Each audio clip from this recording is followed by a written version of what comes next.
사무엘하 4장. 사울의 아들 이스보셋은 아브넬이 헤브론에서 죽었다함을 듣고 손에 맥이 풀렸고 온 이스라엘이 놀라니라. 사울의 아들 이스보셋에게 군 지휘관 두 사람이 있으니 한 사람의 이름은 바하나요 한 사람의 이름은 레갑이라. 베냐민 족속 부에롯 사람 림몬의 아들들이더라. 부에롯도 베냐민 지파에 속하였으니 일찍이 부에롯 사람들이 깃다임으로 도망하여 오늘까지 거기에 우거함이더라. 사울의 아들 요나단에게 다리 저는 아들 하나가 있었으니 이름은 무비보셋이라. 전에 사울과 요나단이 죽은 소식이 이스라엘에서 올 때에 그의 나이가 5살이었는데 그 유모가 안고 도망할 때 급히 도망하다가 아이가 떨어져 절개 되었더라. 부에롯 사람 림몬의 아들 레갑과 바하나가 길을 떠나 볕이 쬐을 때 즈음에 이스보셋의 집에 이르니 마침 그가 침상에서 낮잠을 자는지라. 레갑과 그의 형제 바하나가 밀을 가지러 온 채하고 집 가운데로 들어가서 그의 배를 찌르고 도망하였더라. 그들이 집에 들어가니 이스보셋이 침실에서 침상 위에 누워있는지라. 그를 쳐 죽이고 목을 베어 그의 머리를 가지고 밤새도록 아라바 길로 가 헤브론에 이르러 다윗 왕에게 이스보셋의 머리를 드리며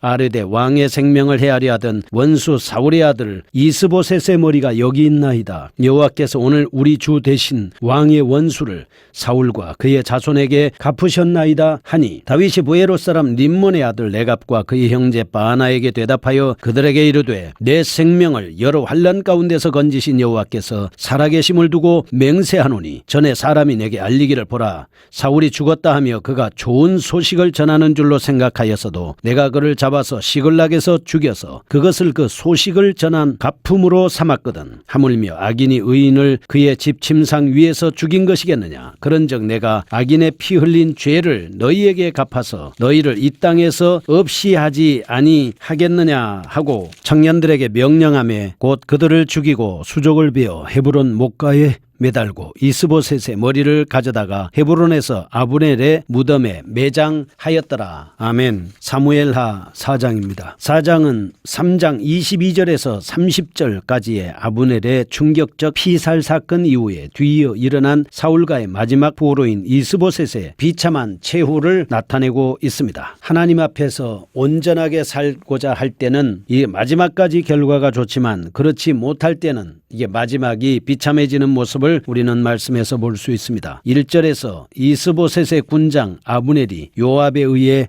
살해됩니다. 점점 쇠퇴해가는 사울 왕가는 급기야 대들보를 잃은 것처럼 흔들리기 시작했습니다. 따라서 사울 왕가의 붕괴는 시간 문제였습니다. 2절에서 7절 말씀은 그런데 마치 이를 입증이라도 하듯 이스보셋의 두 명의 신하가 있었습니다. 바하나와 레갑이 역모를 합니다. 그래서 이스보셋을 암살하는 일을 하고 맙니다. 8절은 그 후 그들은 다윗에게로 도망쳐 자랑스럽게 이스보셋의 머리를 내놓습니다. 이들이 이렇게 한 이유는 상급을 기대하고 이렇게 했다라고 볼 수 있습니다. 9절에서 12절은 하지만 다윗은 자신들의 군주를 배반하고 암살한 저들의 죄악을 용납하지 않았습니다. 그리고 그들을 과거에 사울 왕이 죽었을 때 아말렉 소년이 와서 자랑스럽게 말했다가 처단당하는 것처럼 이 바하나와 레갑도 처단을 당하고 맙니다. 사무엘하 1장 1절에서 16절에 아말렉 소년 사건과 같은 경우다 이렇게 볼 수가 있습니다. 물론 이상의 비극적 사건은 허황된 야망에 사로잡힌 파렴치한 인간의 우발적 행동에 의해서 일어난 것이긴 하지만 사울 왕가의 종식을 가져온 사건이라는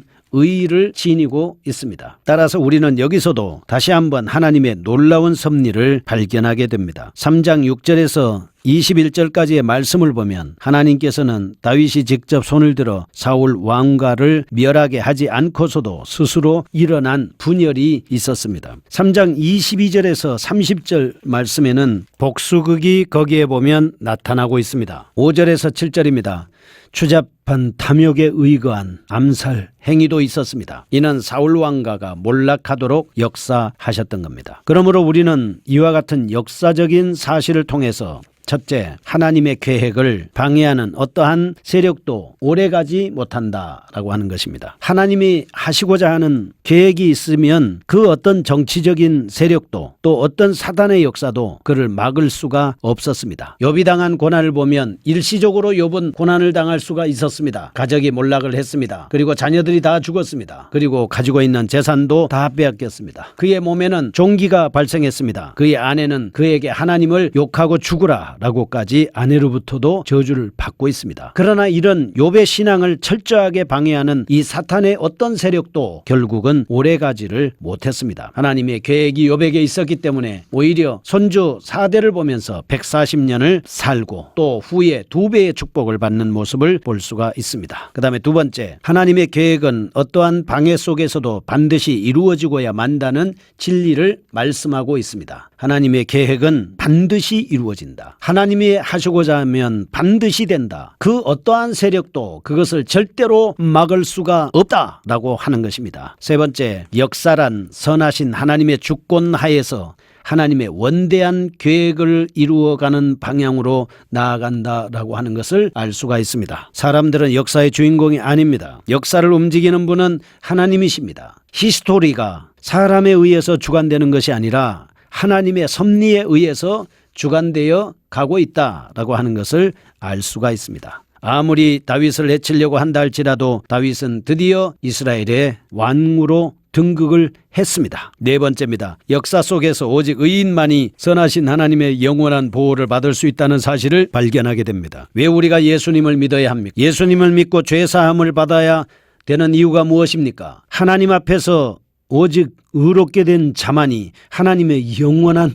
보호를 받을 수 있기 때문입니다. 그래서 우리는 예수님이 필요한 것입니다. 첫 번째 보겠습니다. 4장 1절에서 7절. 이스라엘 통일의 마지막 장벽이었던 이스보셋이 그의 부하들에 의해서 비참하게 죽게 되는 장면을 말씀하고 있습니다.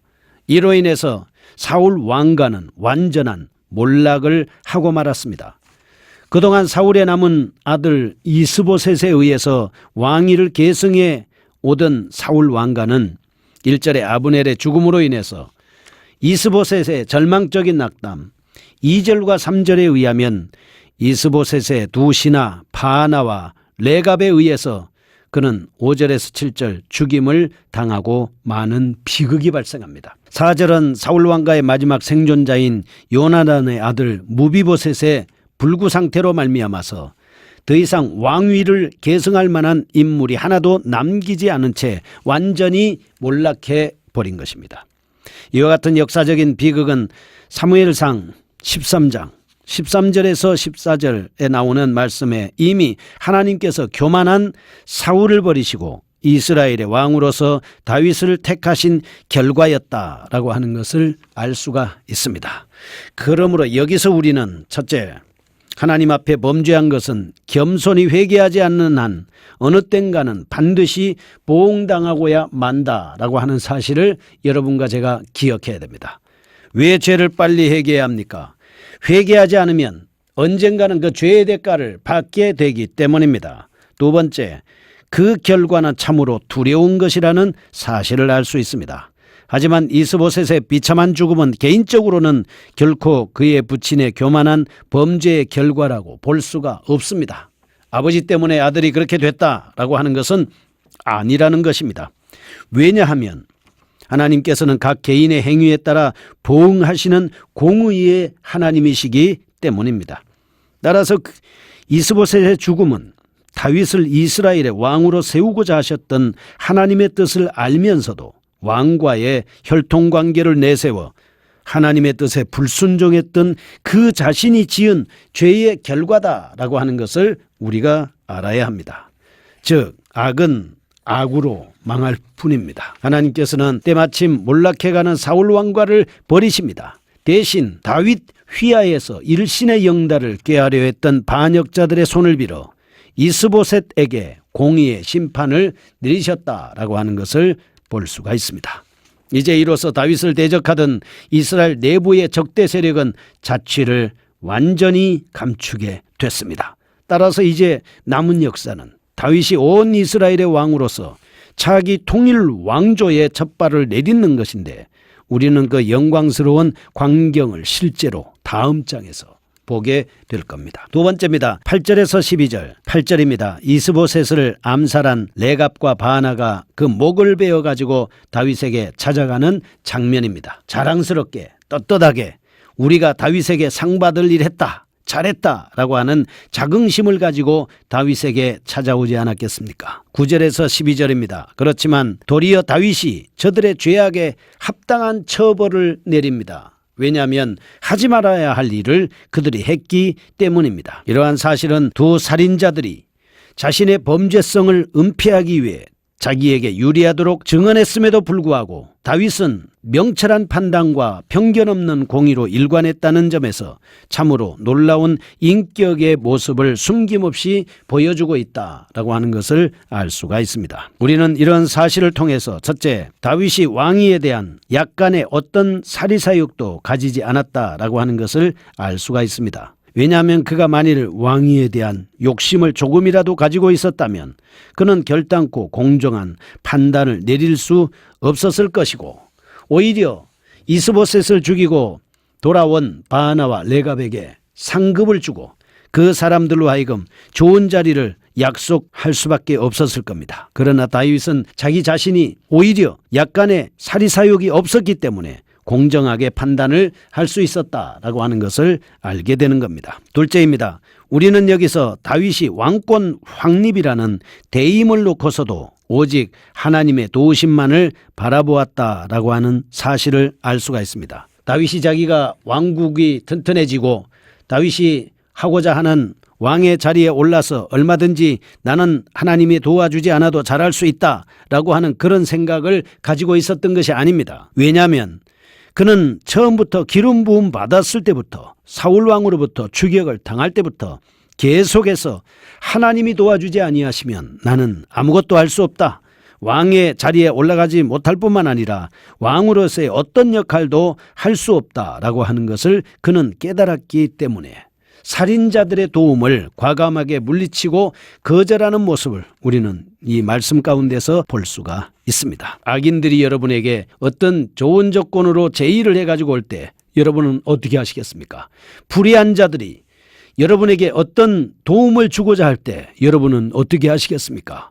적당하게 타협하시겠습니까? 아니면 정확한 판단을 통해서 공의로운 판단을 내리겠습니까? 세 번째입니다. 이런 사실을 통해서 우리가 하나님 앞에서 부름을 받은 일꾼들은 무엇보다도 거짓이 없는 순수한 믿음을 가지고 일을 해야 된다라고 하는 것을 깨달아야 할 것입니다. 예수 그리스도께서도 우리에게 이렇게 말씀하셨습니다.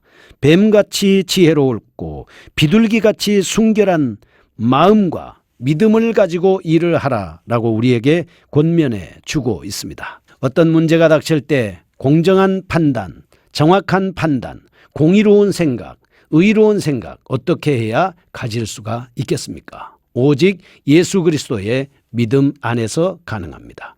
거룩하신 하나님 아버지 감사합니다.